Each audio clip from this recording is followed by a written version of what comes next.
আপনার বেনজিরের তো মানে 2 ডজন গার্লফ্রেন্ড ছিল, ওপেন। রাজনীতি করলে চুরি করা যায়, ডাকাতি করা যায়, অনৈতিকতা করা যায়, আইন ভঙ্গ করা যায়, সম্পত্তি অর্জন করা যায়, বিদেশে সম্পত্তি পাচার করা যায়, ছেলে মেয়েদের জন্য স্বর্গ করা যায়, ভোগবাদীতে লিপ্ত হওয়া যায়। যে একটি অনৈতিক সমাজ আর একটা পশুর সমাজের ভিতরে কোনো পার্থক্য নাই। একটি সমাজ ধ্বংসের যে সমস্ত এলিমেন্টস প্রয়োজন হয়, সমাজ ধ্বংসের যে সমস্ত এলিমেন্টস প্রতীয়মান হয়, এর 1 নম্বর হলো অনৈতিকতা। বাংলাদেশে এমন একটা সমাজ আবর্তিত হয়েছে যে একদিকে ধান্দাবাজ আর একদিকে অনৈতিকতা, এবং এই ধান্দাবাজ এবং অনৈতিকতা মূল উৎপত্তি স্থল হলো দুর্বৃত্তায়িত রাজনীতি।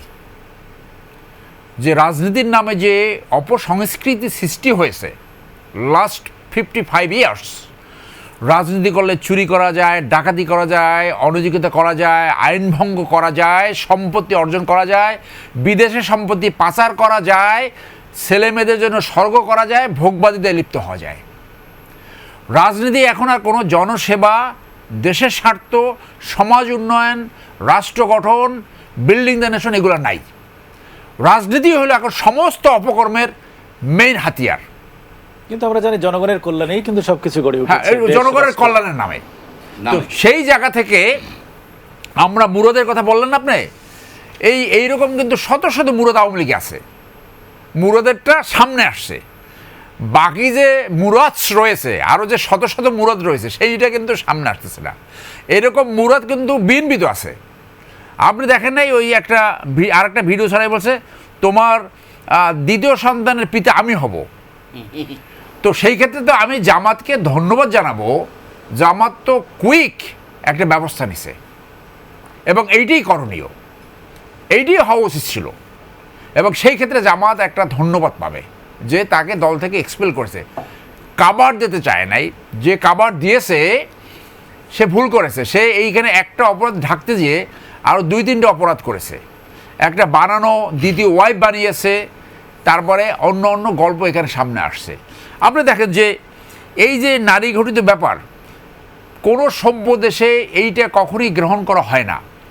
এবং এস্টাবলিশড প্রিন্সিপাল যে কোনো পাবলিক পজিশনে থেকে সে যদি নারী ঘটিত ব্যাপারে নেগোশিয়েট হয়, তাহলে সে জনস্বার্থ এবং দেশের স্বার্থ বিলীন করে, জনস্বার্থ এবং দেশের স্বার্থ ক্ষতিগ্রস্ত করে, জনস্বার্থ এবং দেশের স্বার্থ বিক্রি করে ভোগবাদীতে লিপ্ত হয়।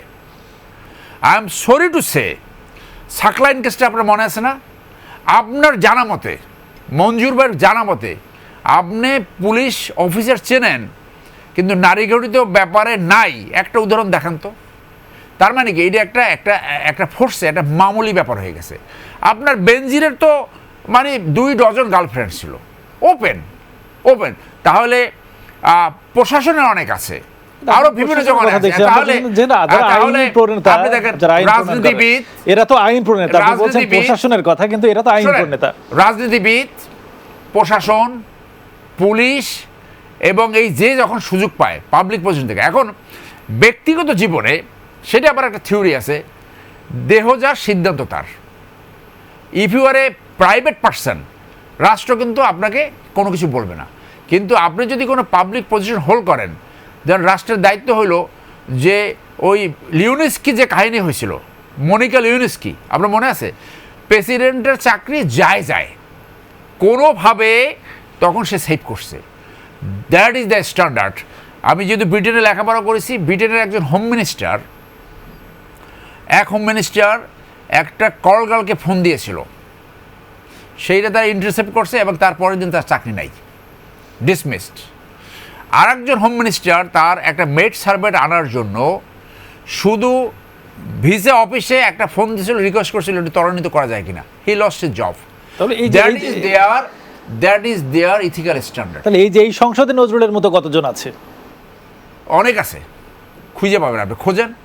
এইটা তো আমি বললাম, রাজনীতিতে, পুলিশ বাহিনীতে এবং আরও অনেক জায়গায় একেবারে মামুলি ব্যাপার। এইটাকে তারা ধরে না, দূর এটা থাকলে। আপনি আমার ব্যক্তিগত নলেজ আছে, আমার ব্যক্তিগত নলেজ আছে। ভাই আপনি বলবেন, আমি একটু জানতে চাইবো, আপনি যখন যেভাবে বলছেন যে এমন অনেক নজরুল কিন্তু সংসদের মধ্যে আছে, প্রশাসনের মধ্যে আছে, কিন্তু আমরা জানি তাদের হাতেই কিন্তু দেশ, তাহলে দেশ কতটা নিরাপদ থাকবে? সেই জন্য তো দেশের এই অবস্থা। এক চোরাতন্ত্রে আরেক চোরাতন্ত্রে পড়ে, এক লুটেরাতন্ত্র থেকে আরেক লুটেরাতন্ত্রে পড়ে, এক চরিত্রহীন অবস্থা থেকে আরেক চরিত্রহীন অবস্থায় পড়ে। যার জন্য যে সুযোগটা আসছিল রাষ্ট্র গঠনের, এইটা আউট অফ দ্য বক্স কিছু করতে হবে। তথাকথিত রাজনীতি দিয়ে এটাকে নির্মূল আপনি করতে পারবেন না।